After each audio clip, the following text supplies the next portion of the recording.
Who gives the rights to the citizen? The government. But also, I really get concerned about... The government is there to protect itself. It's not there to protect all Americans. I'm concerned that if we start to create our own backdoors, won't countries feel the same way about American technology? Fuck yes, countries should be concerned that we're gonna steal their information, because we are. So where would you draw the line then? We believe that you are innocent until proven guilty in the US, which means we should be very concerned about calls to gather data on innocent individuals. I don't care what your politics are, if you think you have a right to privacy, you've been lied to. My name is Andrew Bustamante. I am a former CIA intelligence officer. I'm Jennifer Huddleston, a senior fellow in technology policy at the Cato Institute. Is privacy a human right? After the Revolutionary War was over and the Bill of Rights was written, there was no right for privacy. It's not as simple as saying, well, there's not an Amendment 8 that says right to privacy. It's something that exists in terms of the ability to protect our existing rights. The government is there to protect itself. It's not there to protect all Americans. And I think it's very concerning, though, the route to tyranny that could mean if the government's only interest is its own self-interest. Who gives the rights to the citizen? The government.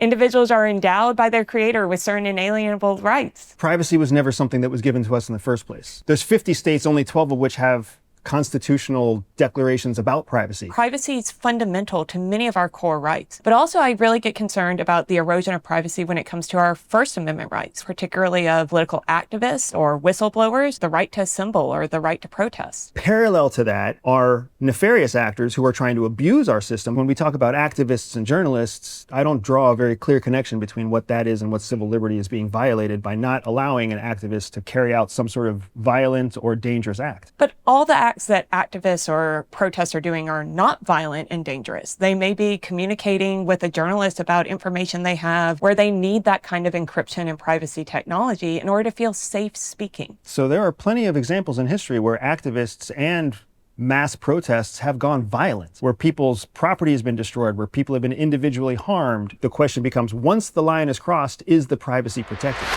Should policing needs override privacy rights?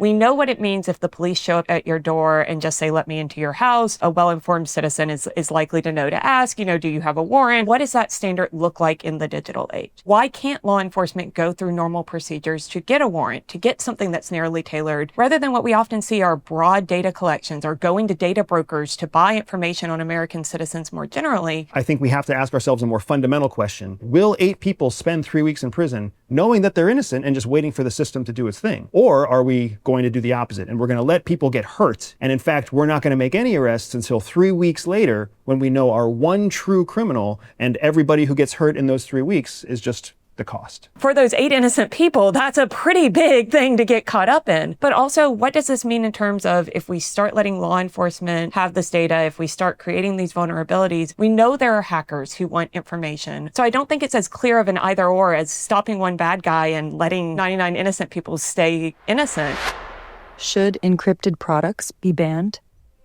We have terrorist networks using cellular phones that are provided by companies that guarantee no backdoors. Those terrorist networks are trying to hurt American people. Child sex traffickers who are specifically using encrypted email systems and messaging systems and going through dark web sites because they know that they're more difficult to track. But we also have good guys using that same technology to keep themselves safe, including law enforcement themselves. So is the good good enough to let the bad happen? Or is the bad bad enough to make it harder for the good guy? For me, it's always worth stopping the bad guy. Aren't there tools where we can stop the bad guys? When we think about some of the most notable exceptions where law enforcement has said that they needed these tools to break encryption, usually they've been able to get that information without having a backdoor, without changing the technology itself. When you choose a certain service, you're waiving your rights to privacy in many ways. We all have to understand that we are waiving certain personal freedoms in order for the conveniences of being a citizen.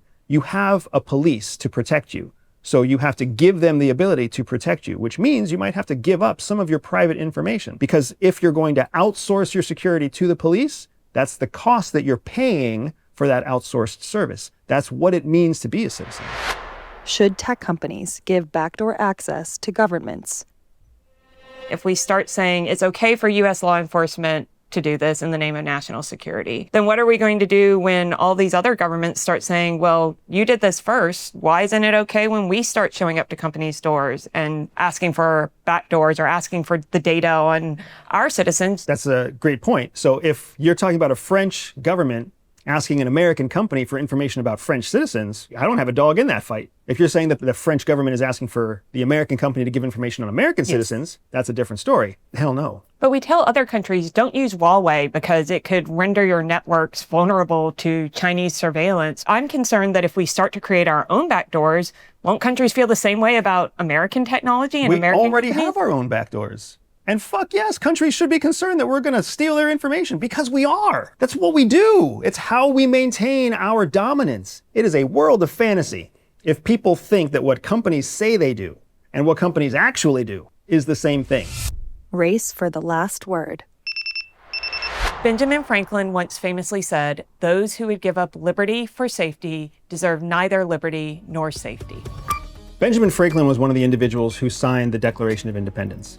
And his quote is an excellent quote, and it's absolutely words that we really do need to take on board and live by.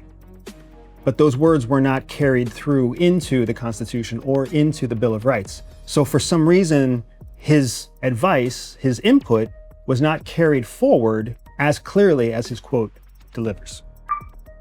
It's not that I don't believe that national security is a role for the government. I certainly think that's one of the roles that is one of the reasons why we have a federal government. However, I think we've seen national security be used at times to erode individual liberties far beyond what was truly necessary to respond to the national security concern.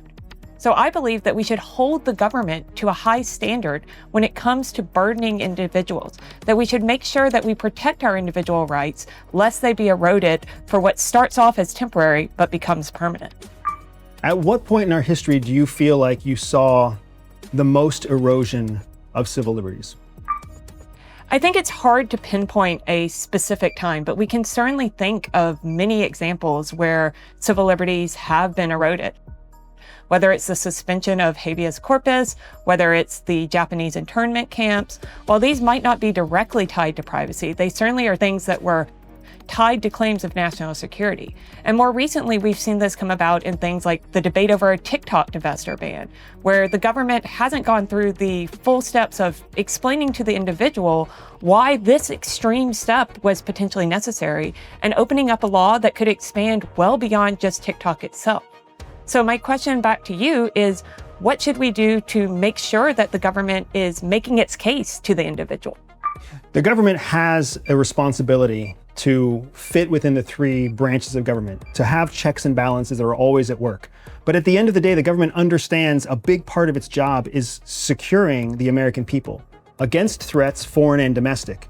And we also have to understand that the freedoms and the permissiveness of what we give not just American citizens, but people who travel through America, businesses who do business in America, foreigners who own property in America, because of that permissiveness, we are targets for abuse for malicious reasons. Do you feel like the government has done a good job of keeping you safe? Securing the individual also means securing their rights. There's much more than just a question of national security in the sense of physical safety. It also should be a message that we send to the rest of the world that we're a country that respects individual liberties. I'm less interested in the message that we send to the rest of the world, because the message that we send to the rest of the world currently is that America is still the most free, most successful, wealthiest, most powerful country in the world. So we must be doing something right. We must have continued to do something right for the last almost 300 years of our existence. And as we evolve and work through the idea of what is private, what is not, what is protected, what is not, what are we willing to give up in order to allow more risk inside of our borders, what are we not willing to give in order to reduce the amount of risk in our borders, is part of what makes us so attractive to the rest of the world, where policing and surveillance states are apparent. But if we sacrifice our personal privacy in the name of national security, we may actually increase those very vulnerabilities. We may make it more likely that those police states and surveillance states around the world can have access to our data, whether it's protecting the American government or protecting the American individual. We may, but in the process of answering what future threats exist, we're neutralizing current threats if we take action now. We may never make it to the point where we can argue about future threats. But those future threats also will impact our future principles. And we should not minimize our principles when we're considering how to balance these two ideas. I think that we both agree, by and large, there needs to be a process for the government to pursue in order to gain access to privileged information, but also a process for which the people of America understand what is and isn't private. And when I look at this technology, bad guys are going to do bad things. We don't want to lose good technology for the good guys in the process. Great having a conversation with you. Absolutely. Thank you so much.